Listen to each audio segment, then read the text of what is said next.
नमस्कार, मैं हूं संजय शर्मा। आप देख रहे हैं 4 PM न्यूज नेटवर्क। मेरी दोस्त हैं रोनी सिंह, देश की बहुत अच्छी बड़ी पत्रकार हैं। बड़े बड़े एक्सक्लूसिव रिपोर्ट, बड़े बड़े एक्सक्लूसिव खुलासे उन्होंने किए हैं। फिर एक दिन खबर आती है कि उनके फोन पर पेगासस डाल दिया गया है। पेगासस मतलब इजराइल का एक जासूसी छोटा सा बग। आपके फोन में कोई मैसेज आएगा, कोई संदेशा आएगा, आप खोलेंगे और पेगासस का सॉफ्टवेयर आपके फोन में चला जाएगा। वो पूरा फोन अब जिस व्यक्ति ने डाला है उसके हाथ में होगा। आपके फोटो, यहाँ तक कि वो आपका कैमरा भी, मैं यहाँ बैठा हूँ, मेरे फोन में पेगासस हो तो ये कैमरा भी ऑपरेट कर सकता है वो व्यक्ति कि मैं इस समय कैमरे में क्या क्या देख रहा हूँ। कितनी शर्म की बात है, सुप्रीम कोर्ट तक मामला पहुंचा लेकिन अभी तक कोई प्रभावी कार्रवाई नहीं हुई। अकेले रोनी सिंह नहीं, देश के कई पत्रकार, लेखक, बुद्धिजीवी और यहां तक कि आरएसएस और बीजेपी के नेताओं में के फोन में भी पेगासस डाला गया। जासूसी कराने का शौक है हमारे साहब को। अब देश के सभी लोगों के लिए, 140 करोड़ के लोगों की आबादी वाला देश, अब शायद सबकी जासूसी कराने का मन बना रही है सरकार। आदेश कर दिया गया है कि अब जो फोन आप खरीदेंगे उसमें संचार सारथी नाम का एक ऐप पहले से डाउनलोड होना चाहिए। अगर डाउनलोड नहीं हुआ तो फोन कंपनी वालों को पेनल्टी पड़ जाएगी।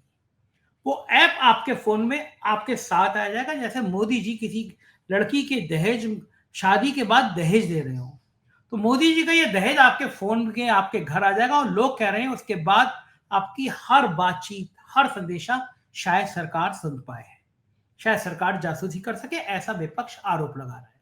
अखिलेश यादव कह रहे हैं कि जिनका इतिहास ही जासूसी कर रहा है, मतलब साफ है कि जिन्होंने अंग्रेजों की जासूस करी, अंग्रेजों की मुखबरी करी, वो जासूसी भला कैसे छोड़ सकते हैं।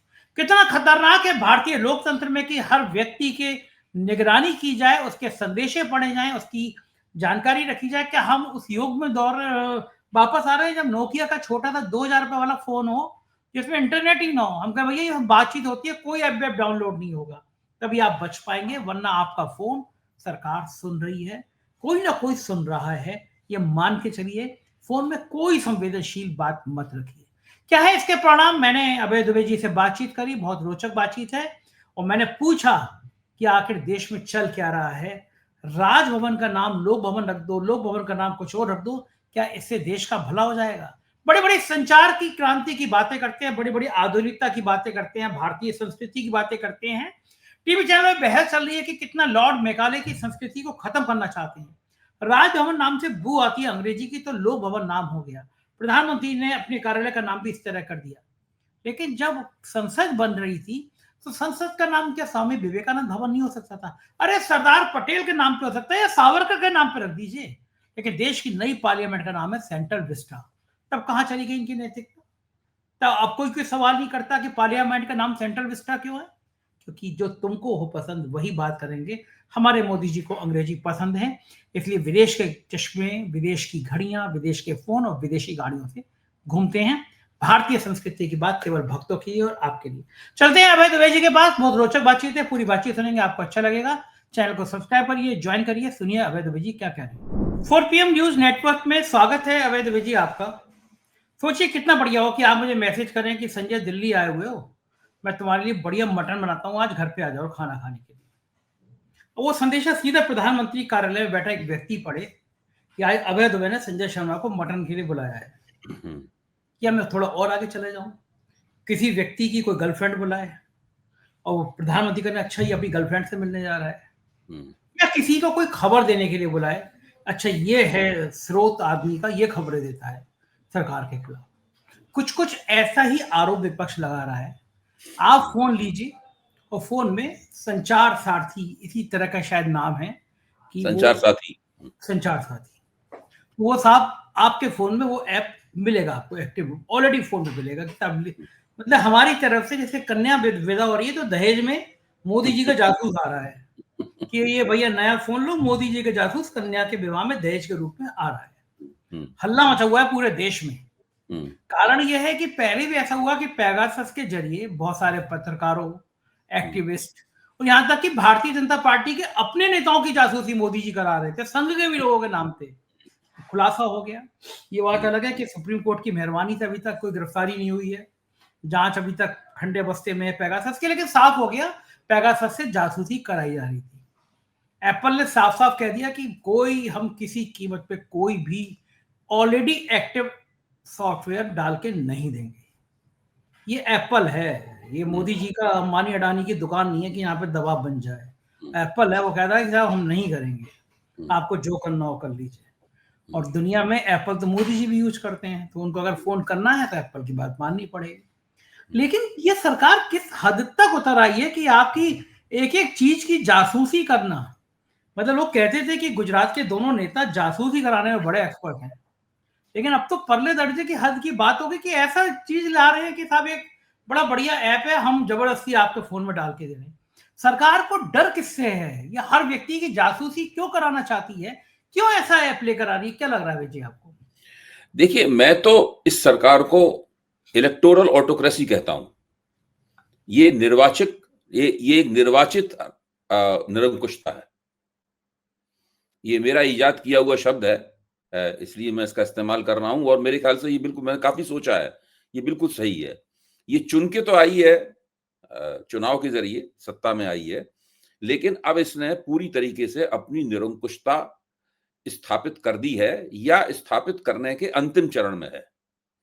अंतिम चरण में इसलिए मैं कह रहा हूं कि इसने लोकतंत्र की जितनी भी संस्थाएं हैं, सबके ऊपर, किसी के ऊपर घोषित रूप से, किसी के ऊपर अघोषित रूप से कब्जा कर लिया है।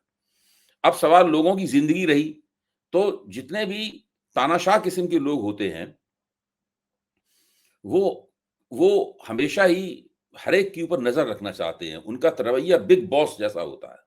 भाई, बिग बॉस जो आपने कार्यक्रम चलता है, उसको सलमान खान जिसकी एंकरिंग करते हैं, उसको बिग बॉस क्यों कहा जाता है? बिग बॉस दरअसल एक आंख है, जो कि लगातार सबको देख रही है, सबको नजर रख रही है। वो बिग बॉस है, जो आंख है वो बिग बॉस है। इसी को सोशल साइंस में पनोप्टिकॉन कहा गया है। पनोप्टिकॉन क्या है? पनोप्टिकॉन एक ऊंची मीनार नुमा जगह है, जहां पर एक बंदा बैठा हुआ है या कुछ बंदे बैठे हुए हैं, जो नीचे जो लोग उस मीनार के इर्द गिर्द जो लोग सक्रिय हैं, उनके ऊपर निगाह रख रहे हैं। वो उस बंदे को नहीं देख सकते हैं जो ऊपर उन पर निगाह रख रहा है, वो सबको देख सकता है। ये पनोप्टिकॉन है। ये सब जगह जो तानाशाह होते हैं, सर्वसत्तावादी लोग जो होते हैं, सर्वाधिकारवादी लोग जो होते हैं, वो इस संरचना का इस्तेमाल करते हैं। वो सबको अपनी निगाह में, नजर में करना चाहते हैं। अब चूंकि मॉडर्न टेक्निक्स बहुत विकसित हो गई हैं, अब उस तरह का पुराने जमाने का पनोप्टिकॉन बनाने की जरूरत नहीं है। आप डिजिटल टेक्निक्स के जरिए, संचार तकनीकों के जरिए सबके ऊपर तरह तरह से निगाह रख सकते हैं। तो अब उन्होंने पेगासस से सीखा है। मोदी सरकार में एक और खूबी है, मैं उसकी तारीफ करूंगा। ये पहले हुई घटनाओं से एक खास तरह का सबक लेते हैं। जैसे कि इंदिरा गांधी ने इमरजेंसी लगाई थी, तो इंदिरा गांधी ने अपनी तानाशाही कायम की थी संविधान के कुछ प्रावधानों का इस्तेमाल करके। मोदी जी ने तय किया कि वो ऐसा काम कभी नहीं करेंगे। उन्हें अगर इमरजेंसी लगानी होगी तो संविधान के प्रावधानों का इस्तेमाल नहीं करेंगे, वो बिना उनका इस्तेमाल किए हुए ही इमरजेंसी लगा देंगे। इंदिरा गांधी और कांग्रेस की सरकारें, बहुत पुराने जमाने की बात कर रहा हूं, वो क्या समझ करती है कि वो संविधान की धारा 356 की मदद से विपक्ष की सरकारें गिरा देती थी। मोदी जी ने कहा कि हम सरकार नहीं गिराएंगे, हम संविधान की धारा इस्तेमाल नहीं करेंगे, हम राज्यपाल को एक्टिवेट इस तरीके से कर देंगे कि वो सरकार चलने ही नहीं देगा। बात वही है बिल्कुल। हम केंद्र सरकार से मदद ही नहीं देंगे उसको, हम उसका धन जो उसको मिलना चाहिए टैक्स में हिस्सा, वो देंगे ही नहीं उसको।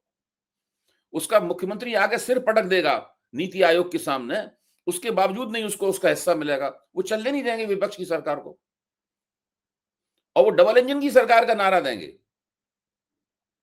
यानी संविधान के हिसाब से तो हर सरकार डबल इंजन की होनी चाहिए, किसी भी पार्टी की हो। केंद्र सरकार का कर्तव्य है राज्य सरकार को मदद करना, लेकिन वो डबल इंजन की सरकार वही होगी जो बीजेपी की होगी। इस तरीके से करके इन्होंने पूरा प्रपंच रचा है। धीरे धीरे करके मोदी जी ने सीखा है। जिस दिन प्रधानमंत्री बने थे उस दिन सब बातें नहीं आती थी उनको, लेकिन उनकी राह बिल्कुल वही थी। मीडिया को कैप्चर करो, सुप्रीम कोर्ट को कैप्चर करो, चुनाव आयोग को कैप्चर करो। सबसे अंत में चुनाव आयोग को कैप्चर किया गया, ये मैं कहूंगा 3 साल पहले प्रक्रिया शुरू हुई चुनाव आयोग को कैप्चर करने की, जब बीएलए की कैटेगरी, बूथ लेवल एजेंट की कैटेगरी इंट्रोड्यूस की गई थी, तब से वो सिलसिला शुरू हुआ है। तो ये पूरी तरीके से उन्होंने सब कुछ उन्होंने कैप्चर कर लिया। स्पीकरों द्वारा, दोनों सदनों के स्पीकरों द्वारा सदन को बिल्कुल एकदम सरकार परस्ती में बदल देना, ये सब काम भी उन्होंने कर दिए। अब रह गया है साधारण नागरिक। अच्छा, जो पेगासस था, फिर पेगासस से उन्होंने क्या सीखा? इमरजेंसी से उन्होंने ये सीखा। पेगासस से उन्होंने क्या सीखा? पेगासस से उन्होंने ये सीखा कि पेगासस तो चोरी छिपे जासूसी करता था। इजराइल से भारत सरकार ने पेगासस खरीदा था। इजराइल का कहना है तो सरकारों को ही बेचते हैं, किसी निजी कंपनी को तो बेचते नहीं। तो भारत सरकार ने खरीदा और वो जिसको सरकार ने जिसको चाहा उसके फोन को निशाना बनाया। उसमें अनिल अंबानी का फोन भी था, उसमें बीजेपी के भी लोग थे, उसके अंदर पत्रकार भी थे, उसके अंदर सब हर तरह के लोग थे उसके अंदर। तो वो पकड़ गया, बड़ा हंगामा हुआ उसके ऊपर। सुप्रीम कोर्ट ने कमेटी बिठाई, सरकार ने ऐलान कर दिया हम इस कमेटी के साथ कोई सहयोग नहीं करेंगे। खुलेआम कोई सहयोग नहीं किया, पूरा मामला ठप हो गया, रुका हुआ अपनी जगह। सुप्रीम कोर्ट ने आगे कोई इसमें पहलकदमी ली नहीं। अच्छा, मैं ये कह रहा हूं पेगासस से उन्होंने सीखा कि लोगों की जासूसी करानी है तो छिपके क्यों कराई जाए? छिपके कराने में जब पोल खुलेगी तो बेइज्जती होगी, शर्म आएगी, लोग तरह तरह के उल्हाने देंगे, मुकदमे होंगे, जांच कमेटी बैठेगी, ये होगा वो होगा। खुल के कराई जाए।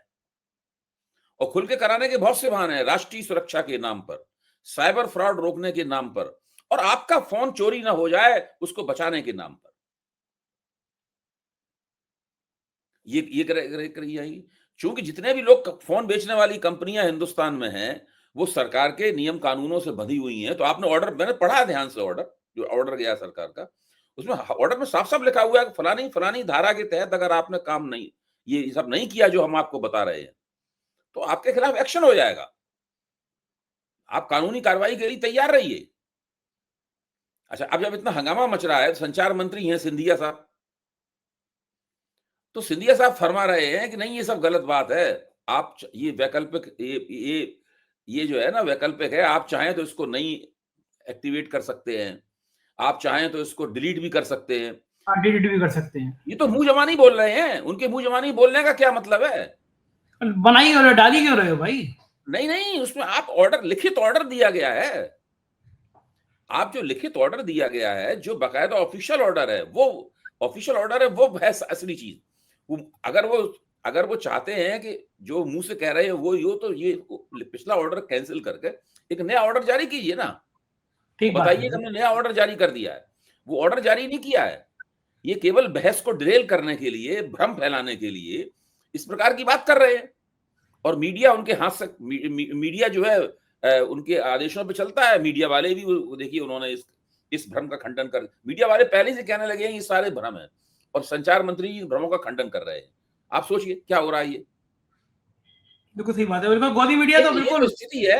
बाकायदा उन्हें अगर वास्तव में वो अपने, हर सरकार अपने ऑर्डर में संशोधन कर सकती है, उन्हें चाहिए कि पिछला ऑर्डर कैंसिल किया जा रहा है, ये नया ऑर्डर है। उन्होंने दरअसल कंपनियों को ये आदेश दिया है कि आप फोन बेच ही नहीं सकते इस ऐप को डाले बिना, और ये ऐप एक्टिवेट होना ही होना होगा। एक्टिवेटेड हालत में फोन आप बेचेंगे उसको, और कोई अगर इस फोन को डिलीट, इस ऐप को डिलीट किया गया तो आपके खिलाफ या डिलीट करने वाले के खिलाफ कानूनी कार्रवाई होगी। ये तो गजब है। साफ लिखा हुआ है कि साफ लिखा हुआ है कि दफा के तहत कानूनी कार्रवाई होगी, लिखा हुआ है उसके अंदर साहब। तो अब जब ये जो स्थिति है, अब उसमें कहा ये जा रहा है। अच्छा, शुरू में जब ये सारथी बना था, साथी बना था, संचार साथी बना था, तब इसको प्रयोग के तौर पर बनाया गया था। अच्छा, अब जैसे मेरे पास एक संदेश आया है, संदेश लिखा है, क्या आप जानना चाहते हैं कि आपका फोन असली है या नहीं, जेन्युइन है कि नहीं? अगर आप ये जानना चाहते हैं तो आप ये संचार साथी डाउनलोड कर लीजिए। इस प्रकार का झांसा देकर करोड़ों लोगों ने वो ऐप डाउनलोड कर लिया। अब चूंकि सरकारी ऐप है तो लोग ये तो सरकार पे इतना भरोसा तो लोगों का है ही कि भाई सरकार जब ऐप भेज रही है तो ये ऐप कोई फर्जीवाड़ा नहीं, फ्रॉड नहीं होगा, आपके फोन को नुकसान नहीं पहुंचाएगा। और फोन की जो सच्चाई है, फोन असली है कि नहीं, इसमें कोई गड़बड़ी तो नहीं है, ये सब करने के लिए उन्होंने वो ऐप डाउनलोड कर लिया। अच्छा, अब सरकार को तर्क हो गया, इतने करोड़ लोग पहले ही से हमारा ऐप डाउनलोड कर चुके।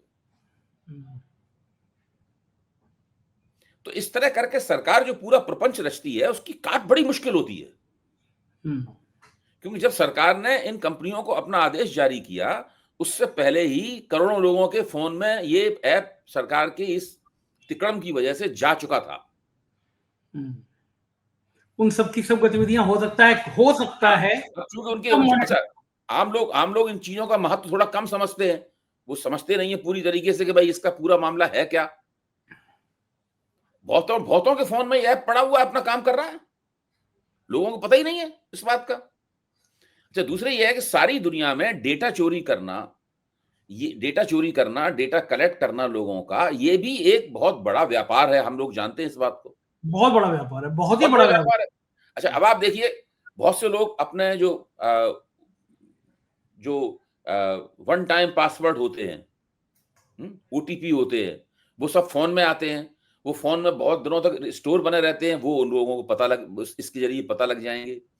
इसके बाद में आप अपने बैंक अकाउंट संबंधी जो भी, बहुत से लोग जो हैं वो अपने फोन के जरिए बहुत सारा बैंक अकाउंट करते हैं। आजकल जो डिजिटलाइज पेमेंट की जो ऑनलाइन सुविधा है,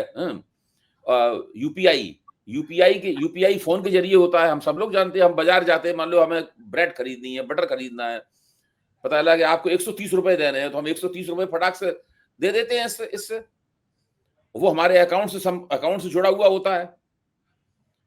तो इनका जो है वो लगातार उसको जानकारी देता रहेगा। और सुनिए आप, अगर आप अभी मैं खुद देख रहा था, अगर आप इसको डिलीट कर, जैसा कि उनका कहना है सिंधिया साहब का, कि आप इसको डिलीट कर सकते हैं, लेकिन डिलीट करने के बावजूद जितने दिन तक ये आपके अंदर ऐप रहेगा, ये शंका रहेगी इसने कोई गुप्त चीज तो आपके फोन के सिस्टम में इंस्टॉल तो नहीं कर दी है। यानी इसके डिलीट होने के बाद वो चीज इंस्टॉल बनी रहेगी और वो लगातार सूचनाएं भेजता रहेगा आपके फोन से। हाँ, ऐसी संभावना लोग बता रहे हैं। देखिए, अभी तो इतनी बात पता लग पाई है संजय जी, अभी सारी बातें पता नहीं लगी हैं। अभी कुछ विशेषज्ञ लोग भी दिमाग खपाएंगे। अभी 12 घंटे हुए हैं इस पोल को खुले हुए, अभी कल तक तो और भी बातें पता लगेंगी।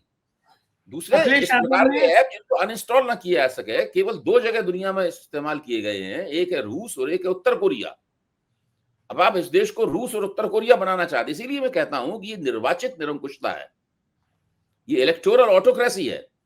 जो जीत के आए हैं उस तरीके से सब काम संविधान के नाम पे और राष्ट्र की सुरक्षा के नाम पे करते हैं, और लगातार सरकार को इस तरह का माहौल बनाते हैं कि सरकार लगातार इन नामों के ऊपर हावी होती चली जाए, हर चीज के ऊपर। और लोकतंत्र का जो चेक एंड बैलेंस वाला सिस्टम था, इसमें एक संस्था दूसरी संस्था को संतुलित करती है ताकि लोग निरंकुश ना हो जाएं, उस चेक एंड बैलेंस वाले सिस्टम को इन लोगों ने तकरीबन खत्म कर दिया है। भाई, अगर हम एक चीज से नाराज होते थे, दूसरी में शिकायत कर देते थे जाकर, कुछ नहीं होता तो हम अदालत चले जाते थे, सुप्रीम कोर्ट में शिकायत कर देते थे। अब तो सब खत्म है। चुनाव शेषन जैसे चुनाव आयुक्त थे, वो कहते थे हम भारत सरकार के चुनाव आयुक्त नहीं है, हम भारत के चुनाव आयुक्त हैं, वो कहते थे ये। अब क्या है, आप स्थिति देख लीजिए आप। बिल्कुल ठीक बात है, तो कुछ बचा ही नहीं है। ये जो पूरा माहौल बन गया है ना, ये बहुत ही स्वाभाविक। आप इस बात को भूल जाइए कि विपक्ष जो है, किसी विपक्ष के पास इतनी शक्ति है, इतना बड़ा आंदोलन खड़ा कर सकता है। भाई, किसके आप वहां जाएंगे, अदालत में जाएंगे इसके खिलाफ, अदालत आपकी बात कितनी देर तक सुनेगी, कितने दिन लगेंगे? करोड़ों लोगों के फोन में पहले से ही ऐप जा चुका है। देखिए, सरकार आपके फोन में भेजेगी, do you really want to know whether your phone is genuine? If yes, then please install this app. इस तरीके से हो रहा है सारा खेल। नहीं, बात है, अदालत में तो देख ही लिया हमने, एफआईआर में कितना न्याय मिला वो देख लिया। लेकिन अखिलेश यादव ने बहुत जबरदस्त तीखा हमला बोला। उन्होंने कहा है कि जिनका इतिहास ही मुखबरी का रहा है, वो जासूसी करना कैसे छोड़ सकते हैं।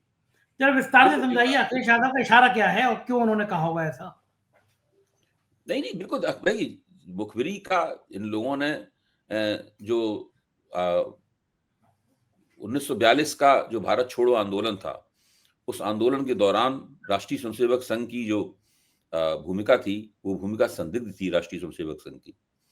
और जो राष्ट्रवादी लोग थे, जो आजादी की लड़ाई लड़ रहे थे, वो हमेशा इस संगठन को संदेह की निगाह से देखते थे। इस संगठन ने हमेशा आजादी की लड़ाई में भाग लेने से अपने आप को दूर रखा।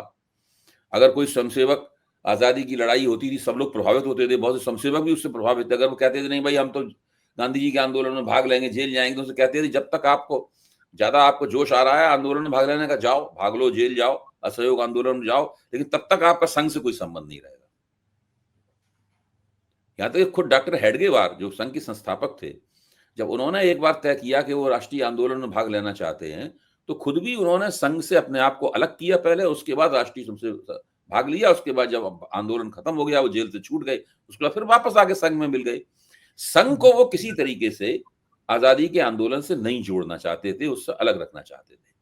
ये जो उसका रवैया था, इस रवैये की वजह से काफी या तो सावरकर की निगाह में भी संघ संदिग्ध था। सावरकर को भी इस बात से बहुत चिढ़ थी कि ये लोग ऐसा आजादी की लड़ाई के साथ जुड़ क्यों नहीं रहे हैं। सावरकर का अपना एक विचार था कि आजादी की लड़ाई से गांधी जी की तरीके से नहीं, दूसरे तरीकों से आजादी की लड़ाई में जुड़ना चाहिए, उसके लिए लोग तैयार नहीं थे। बिल्कुल बिल्कुल ठीक कह रहे हैं। और एक बीच में एक बड़ा अच्छा काम किया जो दिल को खुश कर गया।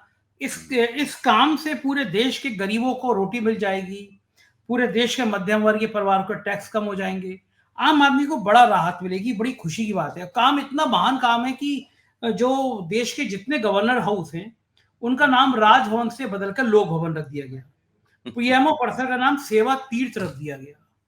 इतना महान काम है। अब आप सोचिए कि गवर्नर हाउस का नाम, राजभवन का नाम लोक भवन रखने से पूरे देश के करोड़ों रुपए खर्च होंगे। सारी स्टेशनरी छपेगी, सारे होर्डिंग चेंज होंगे, सारे जहां जहां पते उनकी सबकी प्रिंटिंग सब दोबारा होगी, करोड़ों रुपए खर्च होंगे। और बताइए इस सब चीज नाटक से मतलब क्या? कहा कि तब भारतीय संस्कृति का विकास होगा, भारत के नाम होने चाहिए, नई पार्लियामेंट बनेगी, उसका नाम सेंट्रल विस्टा होगा और राजभवन का नाम लोक भवन होगा। वो भारतीय नाम है सेंट्रल विस्टा। वो भारतीय नाम है सेंट्रल विस्टा। क्या नौटंकी है अबे कि मेरा तो मन करता माथा पीट लूं इस देश में। अभी वो बहस चल रही थी आज तक पे, मेघालय की संस्कृति, मेघालय नीति में आज तक लगी थी अंजना उनका शव, कोई पूछ नहीं रहा था। मैं कहा विपक्ष आदमी से पूछ क्यों नहीं रहा कि भैया ये जो पार्लियामेंट है इसका नाम सावरकर के नाम भी रख देते अगर मान लो कुछ नहीं मिल रहा, वरना स्वामी विवेकानंद भवन रख देते, कोई भवन रख देते। महापुरुषों की कमी थोड़ी ना, महाराणा प्रताप के नाम पे रख देते, नाम रखा सेंट्रल विस्टा। लेकिन राजभवन बुरा लगा तो नाम रख दिया लोक भवन और करोड़ों रुपए फूक दिए। नौटंकी के अलावा इस सरकार के पास क्या? ये सिलसिला शुरू हुआ था रेस कोर्स मार्ग, जहां पर प्रधानमंत्री का घर है, उसका नाम लोक कल्याण मार्ग रख दिया था। हाँ। अब वो जरा सा मार्ग है, बिल्कुल छोटा सा मार्ग है, उसका नाम लोक कल्याण। अब उसके बाद से तमाम ये सिलसिला चालू कर रखा है। इसी पे व्यंग करते हुए एक पत्रकार ने कहा है, मैं उनका नाम नहीं लूंगा, उन्होंने कहा है कि सबसे नई खबर यह है कि 1947 में भारत का नाम बदल कर स्वर्ग कर दिया जाएगा। हाँ, बात तो सही। और हम लोग सब स्वर्गवासी हो जाएंगे, क्योंकि तब तक विकसित भारत बन जाएगा 1947, यही तो लक्ष्य है। 2047 तक, 1947, हाँ 2047 तक भारत का नाम बदल कर स्वर्ग कर दिया जाएगा और हम सब लोग स्वर्गवासी हो जाएंगे। अच्छा, ये इसके पीछे मंशा क्या रहती है? बेवकूफी के काम और टीवी चैनलों पे बहस चल रही है। मतलब बहस क्या, मतलब ब्रांडिंग चल रही है। कितना अच्छा होगा देखिए, राजभवन से राजा की बू आती थी, राजा की खुशबू आती थी, अब लोक भवन है, लोगों का भवन है। अब बड़ी समस्या है। उत्तर प्रदेश में जो मुख्यमंत्री का निवास है, योगी आदित्यनाथ जहाँ बैठते, बनवाया था अखिलेश यादव ने, बैठ गए उस पर। योगी आदित्यनाथ बनने के बाद उद्घाटन उन्होंने कर लिया, उसका नाम भी लोक भवन है और गवर्नर का नाम भी लोक भवन होगा। अब रिक्शे वाले से पूछो लोक भवन चलना है, पूछे कौन से योगी वाले हो नहीं आनंदीबेन पटेल वाले लोक भवन, दो लोक भवन है यहाँ पे। ये इन सब नाटक के पीछे क्या मंशा, क्या रणनीति क्या रहती है? भाई ये लोग देखिए, ये लोग एक गुलाबी तस्वीर खींचना चाहते हैं कि अर्थव्यवस्था, प्रधानमंत्री ने कहा नहीं संसद के सामने, अर्थव्यवस्था नई ऊंचाइयां प्राप्त कर रही है फर्जी डेटा के आधार पर। ऐसे डेटा जो कि सी ग्रेड का डेटा है, उस डेटा के आधार पर अर्थव्यवस्था ऊंचाइयां प्राप्त कर रही है। पूरा काल जो है वो अमृत काल है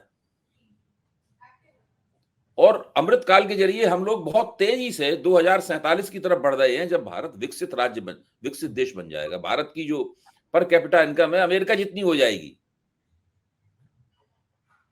ये पाठ पूरा पढ़ाया जा रहा है पूरी तरीके से। ये हालत है। 80 करोड़ लोग लगातार राशन पे गुजर बसर कर रहे हैं और देश लगातार अमेरिका के बराबर पर कैपिटा इनकम की तरफ जा रहा है। अब जब ये सब तय हो गया है, ये सब तो होता ही रहेगा, तो बाकी अब काम सरकार क्या करेगी? सरकार को बेरोजगारी कम करनी नहीं है, सरकार को महंगाई कम करनी नहीं है, सरकार को भारत को मैन्युफैक्चरिंग हब बनाने के लिए कोई प्रयास नहीं करना है, सरकार को ये सब काम नहीं करना है। तो सरकार को यही सब आइडिया दिमाग, यही सब विचार दिमाग में आएंगे कि लोगों के उसमें सेल फोन के अंदर एक स्पाईवेयर डाल दो, उसका नाम रख दो संचार सारथी, वो सड़क का नाम बदलो, भवन का नाम बदलो, उद्यान का नाम बदलो, यही सब होता रहेगा। उधर उत्तर प्रदेश में योगी जी हैं, वो जिलों के नाम बदलने में लगे रहते हैं। जिस जिले का नाम थोड़ा उर्दू फारसी में है या किसी मुसलमानी नाम के ऊपर है, तो इसका नाम फौरन बदल दो। उनको लगता है यही गवर्नेंस है असली। फिर नाम बदलने की गवर्नेंस है। अब देखिए देश के इतने बड़े-बड़े ज्वलंत मुद्दे हैं देश के सामने, बेरोजगारी की समस्या है, प्रदूषण से शहर के शहर हाँफ रहे हैं, लोगों का बीमारियां बढ़ रही हैं। चर्चा हो रही है सोमवार से वंदे मातरम गाने के ऊपर। सोमवार से चर्चा होगी, शायद प्रधानमंत्री भाग लेंगे, वंदे मातरम को मुद्दा बन रहा है। क्यों फिजूल के मुद्दे देश के हमारे और आपके मध्यम वर्गीय परिवार के, गरीब परिवारों के जुड़े मुद्दों पे संसद में चर्चा होने की जगह ऐसे मुद्दों पे चर्चा क्यों होती है? आप बताइए, क्या संसद में बेरोजगारी के सवाल पे कभी चर्चा हुई है? ना। आपको याद आ रहा है कभी बेरोजगारी के सवाल पे चर्चा हुई हो? महंगाई के सवाल पे कभी चर्चा हुई है? मुझे तो याद नहीं, हो सकता काफी हुई होगी, तो काफी दिन पहले होगी, इतनी पहले हुई होगी कि हमें याद भी नहीं रही। सारे देश में कानून, सारे देश के हर राज्य में तकरीबन, मैं ये नहीं कह रहा हूँ कि विपक्ष की सरकार है वहां कोई कानून व्यवस्था की स्थिति बहुत शानदार है। आप नेशनल, भाई ये संसद में चर्चा क्यों नहीं होनी चाहिए कि राष्ट्रीय अपराध ब्यूरो जो है उसमें आंकड़े कितनी दिन दूने रात चौगने, उन आंकड़ों में प्रगति हो रही है। रुपया इतना ज्यादा गिर रहा है, इसकी भी चर्चा हो रही है क्या? रुपए की क्या हालत है इस वक्त? सबसे ज्यादा रिकॉर्ड स्तर पे गिर रहा है। अब तो ये तक किया जाने लगा है कि रुपए की गिरावट से भारतीय अर्थव्यवस्था को फायदा है। अखबारों में संपादकीय छप रहे हैं इस तरह के। और गिर जाए फिर तो, है ना, ये लोग सोचेंगे और गिर जाए फिर तो, और गिर जाए, जीरो हो जाए रुपए की कीमत, कितना शर्मनाक।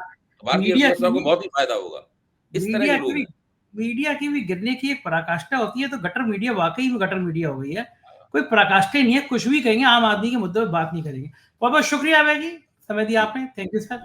ये अभय जी पूरी बातचीत आपने सुनी, कैसी लगी बातचीत बताइएगा जरूर। शुक्रिया, थैंक यू।